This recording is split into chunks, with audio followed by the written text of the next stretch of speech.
இந்த அடைக்கு பருப்பு, அரிசி எதுவுமே நான் சேர்க்கல. ஜீரணத்துக்கு வந்து கொஞ்சோண்டு ஓமம், இஞ்சி, பச்சை மிளகாய் இதை இடித்த மாதிரி அரைச்சிட்டு சேர்த்துருக்கேன். அடை வந்து ரொம்ப சாஃப்டாக மெதுவாக இருக்கும். இது சாப்பிட்றதுக்குமே ரொம்ப சுவையாக இருக்கும், அட்டகாசமாக இருக்கும். செய்கிறது ரொம்ப ஈஸி தான், சிம்பிளாக செஞ்சிடலாம்.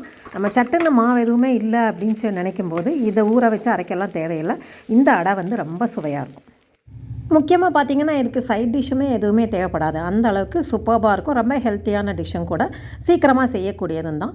இந்த ஆரோக்கியமான இந்த அடையோட ரெசிபி பார்க்கறதுக்கு முன்னாடி நம்ம சேனல் இன்னும் சப்ஸ்கிரைப் பண்ணால் பார்த்துட்ருக்கீங்க அப்படின்னா சப்ஸ்கிரைப் பண்ணிக்கோங்க. வீடியோ பிடிச்சிருந்தா லைக் பண்ணிவிட்டு ஷேர் பண்ணிக்கோங்க. வீடியோவை சேவ் பண்ணி வச்சுக்கோங்க. இந்த அடையோட டீட்டெயில் ரெசிபியை நான் உங்களுக்கு சொல்கிறேன், பார்த்துட்டு சேவ் பண்ணிக்கோங்க, இல்லைனா நோட் பண்ணி வச்சுக்கோங்க. உங்களுக்கு ரொம்பவே யூஸ்ஃபுல்லாக இருக்கும். வாங்க ரெசிபி பார்த்துடலாம்.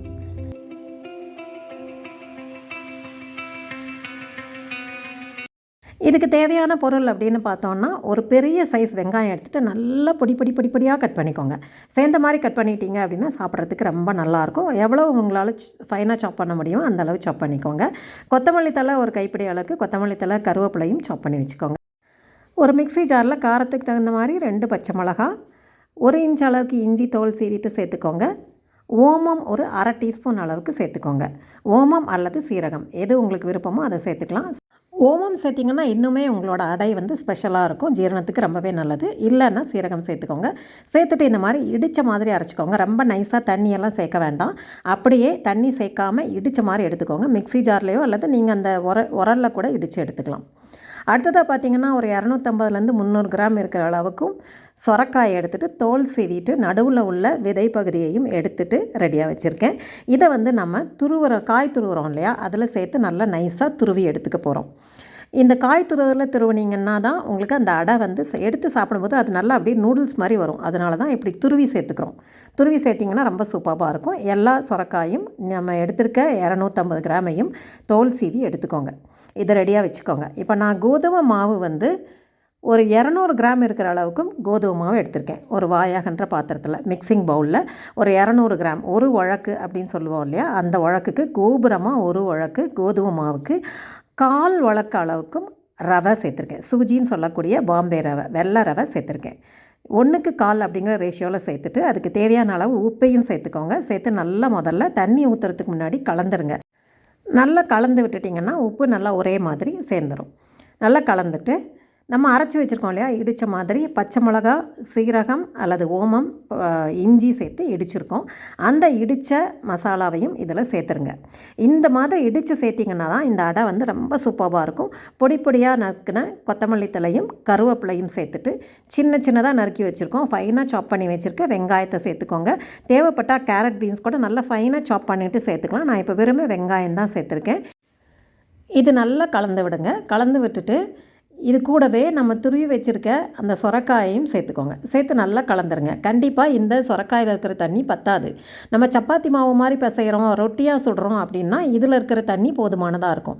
நம்ம அடை மாதிரி செய்ய போகிறோம். அதனால் இந்த காயை சேர்த்து முதல்ல நல்லா சேர்த்து கலந்துட்டு கொஞ்சமாக தண்ணி தெளித்து நம்ம இதை நல்லா கலந்து விடணும்.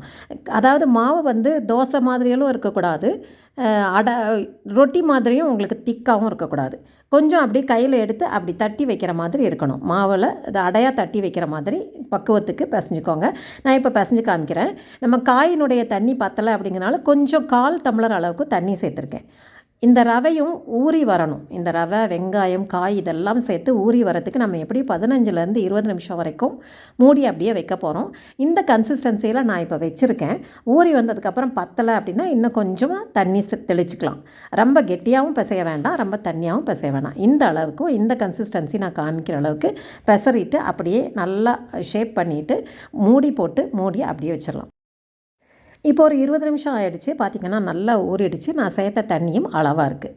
ஒரு பெரிய சைஸு எலுமிச்சம்பழம் அளவுக்கு எடுத்துக்கோங்க. நல்ல பெரிய சைஸாக எடுத்து நல்லா வடை மாவு மாதிரி இருக்குது பார்த்திங்களா, இந்த கன்சிஸ்டன்சியில் அப்படியே உருட்டிட்டு கல் காய வச்சுருக்கேன். அந்த கல்லில் அந்த தவாவில் லைட்டாக வந்து க்ரீஸ் பண்ணிக்கோங்க. க்ரீஸ் பண்ணிவிட்டு இந்த உருட்டினா இதை வடை மாவு மாதிரி எடுத்து அந்த பேனில் வச்சு தட்டி விட்டுக்கோங்க. தட்டும் போது உங்களுக்கு ஷேப் வரல அப்படின்னா தண்ணி வச்சுக்கோங்க. பக்கத்தில் நான் தண்ணி வச்சுருக்கேன். தண்ணியை தொட்டு அப்படியே நல்லா தின்னாக எவ்வளோ தூரம் தின்னா முடியுமோ அவ்வளோ தூரம் தட்டிக்கோங்க. ஸ்டவ்வை வந்து சிம்மில் வச்சுக்கோங்க. சிம்மில் வச்சுட்டு தட்டிட்டு மீடியம் ஃப்ளேமில் வச்சு குக் பண்ணிக்கலாம். இந்த மாதிரி தண்ணி தொட்டு தொட்டு தட்டும்போது உங்களுக்கு நல்ல லேசாக வரும். சூப்பராக இருக்கும் இந்த அடை. நல்லா எண்ணெய் சுற்றி எண்ணெய் விட்டு நல்லா ஒரு சைடு வெந்ததுக்கப்புறமா திருப்பி போட்டு வேக விட்டுக்கலாம். உங்களுக்கு சீக்கிரமாக வேணும் அப்படின்னு சொன்னால் மூடி போட்டு வேக விட்டிங்கன்னாலும் ரொம்ப சீக்கிரமாக வெந்துடும். இந்த மாதிரி ஒரு மூடியை போட்டு ஒரு மீடியம் ஃப்ளேமில் வச்சு மூடி விட்டிங்க அப்படின்னாலும் நல்லா வெந்துடும். அதுக்கப்புறமா நம்ம திருப்பி போட்டு வேக விட்டுக்கலாம். நல்ல ப்ரௌன் கலரில் ரோஸ்ட் ஆகிற வரைக்கும் வேக விட்டுருங்க. ரொம்ப சூப்பராக இருக்கும். இது செய்கிறது ரொம்பவே சிம்பிள் தாங்க. இது நல்லா பெசரி வச்சுட்டு நீங்கள் ஒரு வாக்கிங் போயிட்டு வந்தீங்கன்னா நல்லா ஊறிடும். அதை அப்படியே எடுத்து தோசைக்கல்லில் தட்டிக்கலாம். தட்டுறது மட்டும் பக்குவமாக தட்டிட்டிங்க அப்படின்னா சூப்பராக இருக்கும். ஃபஸ்ட்டு ஒன்று 2 தட்டும்போது கஷ்டமாக இருக்கும். அப்புறம் பார்த்திங்கன்னா ரொம்ப ஈஸியாக வந்துடும். நான் 2 தோசை பேன் வச்சுட்டு வடை மாவு மாதிரி நல்ல ஒரு பெரிய சைஸ் உருட்டி அந்த கல்லில் வச்சு அப்படியே தட்டிட்டேன். தண்ணியை தொட்டு தொட்டு தொட்டு அப்படி தின்ன தட்டி விட்டுக்கலாம். நிறைய எண்ணெய் சேர்த்திங்க அப்படின்னா அடுத்த அடை தட்டும் போது கொஞ்சம் அப்படி எடுத்துகிட்டே வரும். அதனால் எண்ணெயை கொஞ்சம் அளவாக சேர்த்துக்கோங்க. எடுத்துகிட்டு கூட நீங்கள் மேலே பட்டரோ கீயோ இந்த அடை வந்து சும்மா அப்படியே சாப்பிட்றதுக்கே ரொம்ப சூப்பராக இருக்குங்க. நீங்கள் ஆஃபீஸ்க்கு ஸ்கூல்ஸ் எல்லாத்துக்குமே டிஃபன் பாக்ஸில் போட்டு எடுத்துகிட்டு போனாலுமே ரொம்ப சாஃப்டாக அட்டகாசமாக இருக்கும். நல்ல வாசமாகவும் இருக்கும்.